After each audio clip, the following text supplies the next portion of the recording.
তো মোটামুটি 1 মাসেরও বেশি হয়ে গেছে যে আমি এই এতগুলো সর জমিয়েছি। তো এখান থেকে এবার ঘি বের করবো।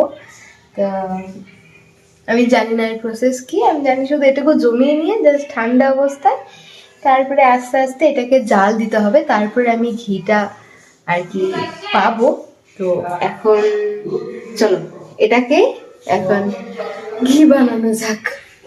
প্রথমবার বানাচ্ছি আর জানি না ঠিক কি ভুল। তারপরে আমি গ্যাসটা জ্বালিয়ে কড়াইটাকে হালকা একটু গরম করে ডাইরেক্ট আমি গোটা সরটা যেটা আমি 1 মাস ধরে জমিয়েছি সেটাকে আমি ঢেলে দেবো।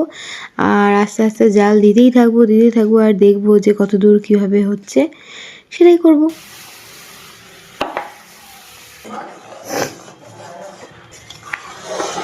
আলাদাই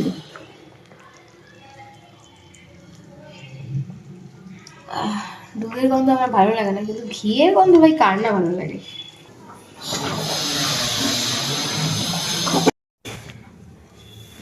এটুকুর মধ্যে মনে হচ্ছে যে যেন আমি মিষ্টি বানাচ্ছি, আসলে ঘিটা এই যে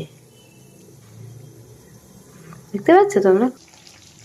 আমি নেই এর মধ্যে, কারণ এই দুধের গন্ধে আমার এখনই বমি চলে আসছে। হ্যাঁ আমি ঘি পছন্দ করি, বাট কিন্তু এই যে এই প্রসেসটা, এই যে গন্ধটা